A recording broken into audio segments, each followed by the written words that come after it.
படம் நல்லா இருந்தது ப்ரோ. மாரி செல்வராஜ் எப்பவுமே என்ன சொல்ல சமூக சீர்திருத்த கதை சொல்லுவார்ல, அதுதான். ஏற்கனவே தென் மாவட்டத்தில் நடந்த ஒரு இன்சிடெண்ட்டை பேஸ் பண்ணியும் ஒரு ஒரு ஸ்போர்ட்ஸ் மேனை எப்படி இந்த பாலிடிக்ஸ் மூலயமா எவ்வளோ தடுக்கிறாங்களோ அதை தாண்டி அவன் போய் எவ்வளோ ஜெயிக்கணுன்றதான் படமே ப்ரோ.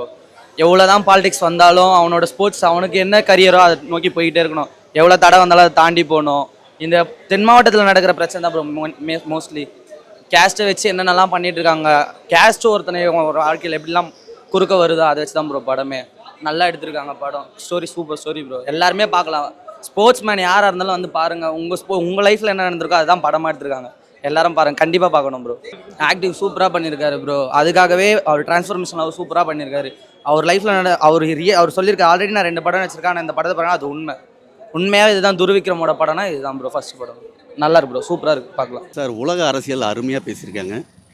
படம் ரொம்ப சூப்பராக இருக்குது. எந்த கான்ட்ரவர்சியும் கிடையாது. எமோஷனலாக எல்லாமே கனெக்டாக இருக்குது. Music extraordinary. ஹேட் ஸ்டாப் டு மாரி செல்வராஜ் சூப்பர். துரு acting super. Cameraman, music director எல்லாமே நல்லா பண்ணிங்க. டெக்னிக்கலாக வெரி சவுண்ட் குட். நல்லா கொஞ்சம் புதுசாக தான் இருக்குது. நல்லா இருக்குது, கொஞ்சம் டிஃப்ரெண்ட்டாக கதை எல்லாம் ஓகேவாக இருக்குது.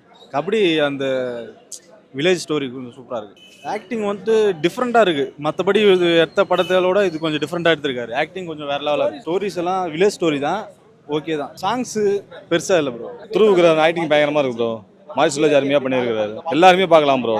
எல்லாருமே துருவ விக்ரம் நல்லா பண்ணியிருக்காரு. பட் பசுபதி தான் சூப்பர். அவரோட பசுபதி ஒரு சீன்லாம் சென்டிமெண்ட்டாக கண் கலங்கும்போது நம்மளுக்கே ஒரு மாதிரி அழகு வந்துச்சு. அதான் நம்மளுக்கே கண்டு ஃபீலிங் ஆகிடும் செகண்ட் ஹாஃபில். மிச்சபடி பசுபதி சூப்பராக பண்ணியிருக்காரு. எல்லாருமே நல்லா பண்ணிடுறாங்க. அனுபமா சூப்பராக பண்ணிடுறாங்க. தடைகளை தாண்டி திறமையை வளர்த்துக்கணும் அப்படிங்கிறதும் ரொம்ப முக்கியமான கருத்து. ரொம்ப அருமையாக எடுத்திருக்காங்க. இன்றைய இருக்கிற இளைஞர் சமுதாயத்தின் அத்தனை பேருக்கும் வழிகாட்டி. பழைய படங்கள் இல்லை, நான் பழைய வாழ்க்கையே பார்த்துருக்குறேன். அதனால் அருமையாக இருக்குது. ஒளிப்பதுலேருந்து சாங்லேருந்து எல்லாம் ஆல் எமோஷன்ஸ் வெரி பர்ஃபெக்ட். நல்லா பண்ணியிருக்காங்க. திருவிக்ரம் புதுசாக பண்ணியிருக்காங்க. இது நல்லா இருக்குது. ஸ்டோரிலாம் செம்மையாக செதுக்கியிருக்காங்க ப்ரோ. கதை நல்லா செதுக்கியிருக்காங்க. இல்லை யங்ஸ்டருக்கு நல்லா செட் ஆகும். முக்கியமாக ஸ்போர்ட்ஸ் பர்சனுக்கு ஒன்றுமே இல்லாத இடத்துலேருந்து எப்படி ஒரு பையன் ஆறான், அதுதான் கதை. சாங்ஸும் இதில் ஓகே, சூப்பராக இருக்குது. அந்த கதையை மொத்தமாக சூப்பராக செதுக்கியிருக்காங்க. விக்ரமுக்கு திருவிக்ரம் டஃப் கொடுப்பாரு ப்ரோ கண்டிப்பாக. பைசன் படம் பார்த்துட்டு வந்தேன். ரொம்ப ஒரு மாதிரி கூஸ்பம்ஸாகவும் ஒரு மாதிரி ஒரு இறுக்கமாகவே இருக்குது. ஏன் அப்படின்னா ஆக்சுவலாக வந்து நானும் சவுத் சைடு தான். ஆனால் அந்த திருநெல்வேலி தூத்துக்குடி அந்த சைடு தெரியாது. பட் ஆனால் அந்த 90s நடந்த அந்த கலவரத்தை வந்து பார்த்தீங்கன்னா ரொம்ப அருமையாக காட்டியிருக்காரு. அந்த கலவரத்துக்கு இடையில ஒரு கிராமத்தில் இருக்கிற ஒரு இளைஞன் வந்து கபடி விளையாடணும், இந்தியாவுக்கு விளையாடணுன்ற ஒரு கனவோடு எப்படி ஜெயிக்கிறார் அப்படின்றதான் இந்த கதை. இதில் வந்து பார்த்தீங்கன்னா மாரி செல்வராஜ் வந்து பார்த்தீங்கன்னா அந்த கலவரத்தை வந்து அப்படியே படம் போட்டு காட்டியிருக்காரு. அது 2 சைடும் போகாமல் ஒரு நூல் பிடிச்ச மாதிரி அந்த கதையை இயக்கி இருக்கிறது தான் ரொம்ப ஆச்சரியமாகவும் இருந்தது. 2 சைடுமே 2 சைடும் இருக்கக்கூடிய, இப்போ நம்ம என்ன நினைப்போம், இந்த ஜாதி அவங்கள வந்து மிதிக்கிறாங்க அப்படின்னு நினைப்போம் இல்லையா? அப்படிலாம் இல்லாமல் 2 சைடுமே ஒரு நல்ல குணம் இருக்குது. ரெண்டு பேருமே நல்லவங்க தான். பட் ஆனால் அவங்க அந்த சந்தர்ப்ப சூழ்நிலையினால தான் அந்த ஜாதிக்குள்ளே சிக்கியிருக்காங்கன்றதையும் காட்டியிருக்காரு. அந்த ஜாதிக்குள்ளேருந்து ஒரு இளைஞர் வந்து எப்படி வெளியில் வந்து தன் திறமையால் இந்தியாவை காட்டி ஜெயிக்கிறாருன்றதை ரொம்ப சூப்பராக இயக்கியிருக்காரு மாரி செல்வராஜ். துருவும் வந்து அதை ரொம்ப பக்காவாக சிறப்பாக நடிச்சிருக்காரு. உண்மையாகவே அந்த சவுத் சைடில் இருக்கக்கூடிய இளைஞர்களுக்கு ஒரு மிகப்பெரிய ஒரு ஒரு உந்து சக்தியாக இருக்கும் இந்த படம். பரவாயில்ல, இவ்வளோ அந்த காலத்திலே, அதாவது 90sலேயே வந்து பார்த்தீங்கன்னா அவ்வளோ ஜாதி கலவரங்கள் இருந்த அந்த பொழுதுலையும் ஒரு கனவை வந்து சாத்தியப்படுத்த முடியுது அப்படின்னா, இப்போல்லாம் உங்களுக்கு ஒன்றுமே இல்லை. இப்போல்லாம் வந்து ஈஸியாக உங்களால் உடைச்சி மேலே வர முடியும். அதனால் உங்கள் திறமையை நம்புங்க, நிறையா படித்து மேலே வாங்கன்றதை ரொம்ப சூப்பராக சொல்லியிருக்காரு. ரொம்ப இன்ஸ்பைரிங்காக இருந்தது. படம் வேலை நல்லா மாரி செல்வராஜ் சூப்பராக எடுத்திருக்காரு.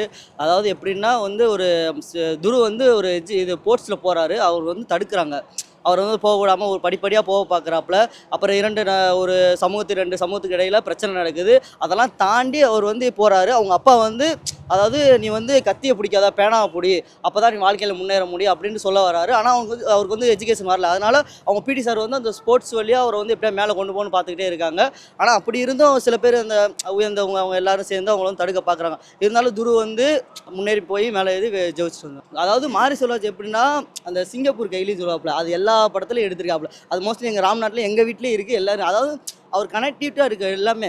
அந்த ராம்நாடு, தூத்துக்குடி, திருநெல்வேலி அந்த மாதிரி அங்கே என்னென்ன நடக்குதோ அது எல்லாமே அப்படியே எல்லா இடத்துக்கும் போய் வந்து, அதாவது இந்த பரியர் பெருமாள்லாம் பார்த்துருக்கீங்களா, அந்த இதுலாம் படத்தெல்லாம் வேறு லெவலில் எடுத்துருப்பாரு. அப்படியே ஒவ்வொரு காட்சியும் வந்து அப்படியே நுணுக்கமாக காட்டிருப்பாரு. அந்த மாதிரி வேறு லெவலில் இருக்குது. ஃபுல்லாமே சவுத், அதாவது திருநெல்வேலி, தூத்துக்குடியில் இன்ன வரைக்கும் அந்த சமூகத்தில் வந்து இந்த சண்டை நடந்துக்கிட்டு தான் இருக்குது. 2 சமூகத்துக்கு எல்லாத்துக்கும் ஜாதிக்குள்ளேயும் சண்டை வருது.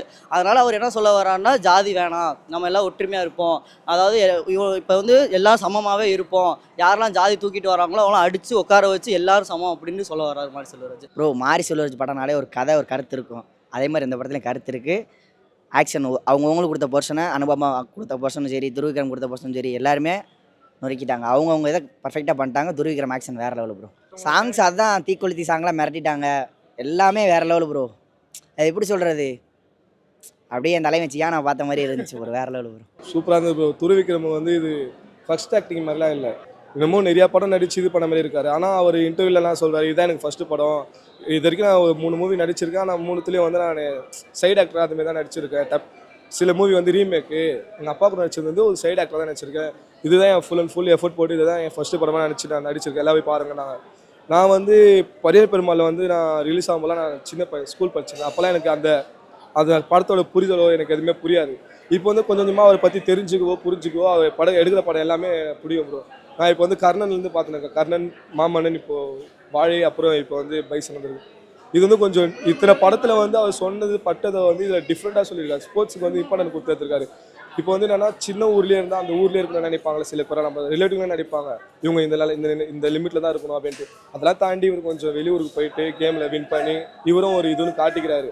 அவங்க ஊரில் வந்து பிடிக்காதவங்க இருக்க கொஞ்சம். அதனால் இப்போ இவரை பார்த்து கொஞ்சம் நிறைய பேர் வந்து ஊர்லேருந்து வெளியே வரணும்னு நினைப்பாங்க. அதனால் இப்படி எடுத்துருக்காங்க போகலாம். இதில் துருவிக்ரம் ஆக்டிங் தான் சூப்பராக இருந்தது. சில பேர்லாம் கேட்குறாங்க, அவர் ஒயிட்டாக இருக்காரு எப்படி வில்லேஜுக்கு செட் ஆச்சு அப்படின்ட்டு. வில்லேஜில் நிறைய பேர் பிளாக்காக இருக்காங்க, ஒயிட்டாக இருக்காங்க. அதை அவங்கவுங்க ஃபேமிலி பொறுத்து இருக்குது. இதை முடிஞ்ச வரைக்கும் இது வந்து வெளியே எடுத்து வந்து பார்க்குறாங்க. ஆனால் இந்த படம் வெளியே வராது, உள்ளே வச்சு மூடிடுவாங்க. ஏன்னா உண்மையை சொன்னால் யாருக்குமே பிடிக்காதுல்ல. இப்போது வந்து ட்ரெண்டாக வர பாட்டுக்கோ இல்லை அப்கமிங் ஹீரோஸ்லாம் வராங்க, அதை எல்லாருக்கும் சப்போர்ட் பண்ணது. ஆனால் இந்தமாதிரி மூவிக்கும் சப்போர்ட் பண்ணோம்ல, உண்மையை பேசுகிற மூவிக்கு சப்போர்ட் பண்ண மாட்டாங்க. எந்த மூவி வந்து பாக்ஸ் ஆஃபீஸ் வின் பண்ணுது அப்படின்னு தான் பேசுவாங்க தவிர இந்த கதை எதை பற்றி இருக்குதுன்னு பேச மாட்டாங்க. இவங்க வந்து நல்லது சொன்னாலோ கெட்டது சொன்னாலோ இவங்க ஃபுல்லாக கேஸ்ட்டை பற்றி தான் பேசுகிறாங்க அப்படின்னு சொல்லி முடிச்சிருவாங்க பாதியிலே. அதனால் நல்லா தான் இருக்குது. எல்லாருமே வந்து பார்க்கலாம் படம். பைசன் வந்து தமிழில் இது வரைக்கும் வந்ததுலேயே ஆகச்சிறந்த அரசியல் படம்னு சொல்லலாம். அரசியல் படங்கள் நிறையா வந்திருக்கு, ஆனால் இது வரைக்கும் இவ்வளோ தைரியமாக யாரும் அரசியல் பேசுனதில்லை, இவ்வளோ கமர்ஷியலாகவும் ஒரு அரசியல் படத்தை எடுத்ததில்லை. அவ்வளோ படத்தோட ஃபஸ்ட்டு ஹீரோனா மாரி செல்வராஜ். அதுக்கப்புறம் துருவ் வந்து ஃபஸ்ட்டு ஷாட்டில் பார்க்கும்போது தான் தெரியுது இவரோட பையன் ஞாபகம் வருது. அதுக்கப்புறம் ஃபுல் படத்தில் எங்கேயுமே ஞாபகம் இல்லை. அவருடைய தனித்துவமான நடிப்பை கொடுத்துருக்காரு. பசுபதி, லாலு, அனுபமா, அதுக்கப்புறம் ரஜிஷா, அமீர் எல்லாருமே செம்மையாக பண்ணியிருக்காங்க. நிவாஸ் கே பிரசன்னா அவருமே இதை கரியர் ஸ்டார்ட்னு நினச்சிக்கலாம். அவரோட கரியர் பெஸ்ட்டு. இதுக்கப்புறமுமே அவர் பெரிய ஹைட்டுக்கு போவார். துருவுக்கு தான் ஃபஸ்ட்டு படம்னே நினச்சிக்கலாம். அந்தளவுக்கு பயங்கரமாக உழைச்சிருக்காரு. அவரோட உழைப்பு படத்தில் ஸ்க்ரீனில் தெரியுது. செம்மையாக இருக்குது. சாங்ஸும் சரி, பிஜிஎம்மும் சரி, ரெண்டுமே செம்மையாக இருக்குது. இது ஆஸ் அன் என்டர்டெய்னிங் ஃபிலிம் வந்து நீங்கள் கண்டிப்பாக பார்க்கலாம். அடல்ட்ஸ் ஃபிலிம் தான் இது. ஏன்னா அந்த வழியை சொல்லும்பொழுது அந்த இது இல்லாமல் சொல்ல முடியாது. அந்த கேம்ஸ் பார்த்தீங்கன்னா இன்டர்நேஷ்னல் கேம்ன்ற போது ஒரு பிரம்மாண்டம் இருக்கணும். அந்த பிரம்மாண்டம் வந்து மிஸ்ஸிங். ஓகேங்களா, அதை வந்து ஒரு ஏரியல் வியூவில் காட்டுவாங்க, அது வந்து மிஸ்ஸிங்கு. பட் டீட்டெயிலிங் வந்து இருக்குது. ப்ளஸ் என்னென்னா டீட்டெயிலிங் சொல்லியிருக்காங்க. இப்போது அதோடைய ஒவ்வொரு இதுவும் உண்மையாலே ஒரு கேமில் வந்து நம்ம எப்படி ஃபுல்லாக இதனால இந்த வெற்றி வந்தது, இதனால இப்போது அவங்களுக்கு வந்தது, அதை வந்து கரெக்டாக சொல்லியிருக்காங்க. ஷார்ட் பை ஷார்ட் சொல்லியிருக்காங்க. கபடி பிளேயரில் நல்லா பண்ணியிருக்காரு அவர் துருவிக்ரம். இவங்க அனுப்பமா வந்து ஓவர் பர்ஃபார்ம் பண்ணியிருக்காங்க. அதனால் இவர் அந்த கேரக்டருக்கு பண்ணியிருக்காரு. அப்போது அவங்களோட வரும்போது கொஞ்சம் கம்மியாக இருக்குது. அண்ட் அந்த சமுதாயம் வந்து வளர வளர அவங்கள எப்படி ஒடுக்குறாங்க, அவங்களுக்கு வந்து திறமைகள் இருந்தாலும் எப்படி மறுக்கப்படுது, அதெல்லாம் நல்லா பதிவு பண்ணியிருக்காங்க.